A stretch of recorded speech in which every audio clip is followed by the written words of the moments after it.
एकता का नारा बुलंद करने में लगे हुए हैं। ऐसे में कब उनके नीचे से ही जमीन खिसकती जा रही है, संभवतः शायद उनको इस बात का एहसास ही नहीं हो रहा।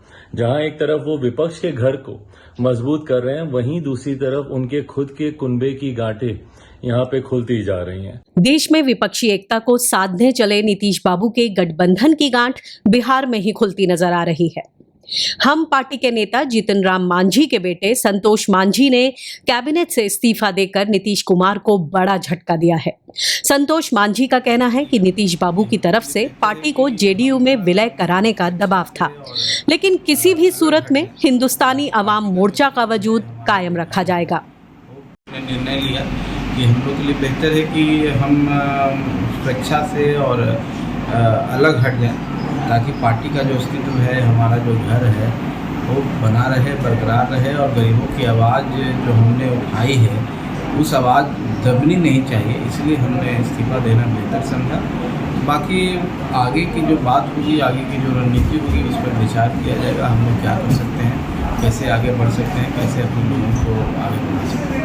तो आखिर दबाव था कि क्या विलय कर लिया जाए पार्टी का, और किस तरीके का दबाव? देखिए, कोई दबाव ऐसा नहीं था, लेकिन दबाव यही था कि अब पार्टी का विलय करके हम लोग एक हो जाना चाहिए। तो पार्टी बनी है, पार्टी जब चल रही है, हमारे माननीय विधायक हैं, 4 विधायक हैं, हम लोग एमएलसी हैं, और पार्टी अपनी मजबूती के लिए और संगठन के विस्तार के लिए बहुत सारे कार्यक्रम हम लोग कर रहे हैं। और जनता, जो गरीब जनता है, खास करके उस समाज के, उस तबके के लोगों के लिए हम काम कर रहे हैं, उनको फोकस करके, जो आज भी अभावग्रस्त हैं, आज भी राजनीतिक भागीदारी उनको नहीं मिली है, तो उनकी भागीदारी बढ़ाने के लिए, उनको राजनीतिक रूप से सबल बनाने के लिए, उनको जागरूक बनाने के लिए हम लोग काम कर रहे हैं। और जो आशा अपेक्षा के साथ वो गरीब हमारे साथ जुड़ा हुआ है, जो हमारे कार्यकर्ता हैं, अगर हम पार्टी का ही अस्तित्व खत्म कर देंगे तो उनके दिल पर क्या होगा। तो उनकी भावना को, आकांक्षा को ध्यान में रखते हुए हम लोग अलग हटने, मतलब हम रिजाइन कर दिए कि हम पार्टी को नहीं करेंगे विलय, हम अलग हट जाते हैं। वहीं संतोष सुमन के इस्तीफे के बाद बिहार की राजनीति में भूचाल आ गया है। लोजपा रामविलास के नेता चिराग पासवान ने नीतीश बाबू पर दलितों के साथ अन्याय करने का आरोप लगाया है। चिराग ने कहा कि एक तरफ पूरे विपक्ष को एकजुट करने में नीतीश बाबू लगे हैं, वहीं दूसरी तरफ उनके खुद के कुनबे की गांठें खुलती जा रही हैं। इतिहास गवाह रहा है कि मुख्यमंत्री नीतीश कुमार जी पे जब जब जो भी कोई आस्था जताते हुए उनके पास वापस गया है, तो वहां पर उन्हें सिर्फ धोखा और निराशा ही हाथ लगी है। मांझी जी का इस्तीफा पुनः इस बात को प्रमाणित करता है कि किस तरीके से मुख्यमंत्री जी दलित समाज से आने वाले लोग, पिछड़ा वर्ग से आने वाले लोग, समाज के गरीब वंचित वर्ग से आने वाले लोगों को सिर्फ अपमानित करने का ही काम करते हैं।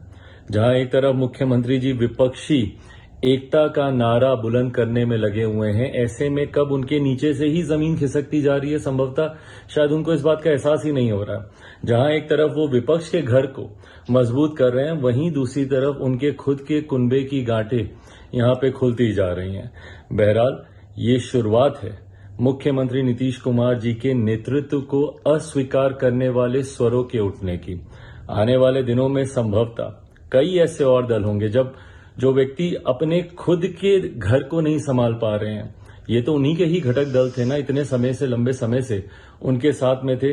जब यही उनके नेतृत्व को नहीं स्वीकार कर पा रहे हैं, तो ऐसे में आने वाले दिनों में जो ये एक विपक्षी एकता का मंच तैयार करने का ये प्रयास कर रहे हैं, ऐसे में जो दूसरे प्रदेशों से आने वाले नेता हैं या दल हैं, वो इनके नेतृत्व को कैसे स्वीकार करेंगे, उस पर प्रश्न चिन्ह आज की इस घटना से ही खड़ा होता है।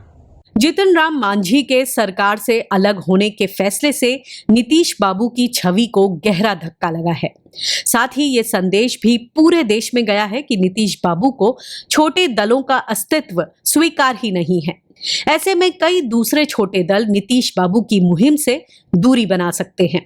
वहीं इसके अलावा इस घटना से ये संदेश भी गया है कि नीतीश बाबू दलित और महादलित नेताओं को ही खत्म कर देना चाहते हैं। इससे बिहार का दलित समाज भी नीतीश बाबू से दूरी बना लेगा। कुल मिलाकर कहें तो नीतीश बाबू के विपक्षी एकता के नाव में ही छेद हो गया है। अब विपक्षी एकता के इस नैया को सियासी भंवर पार कराना टेढ़ी खीर जैसा लगता है। Bureau report, Q5 network.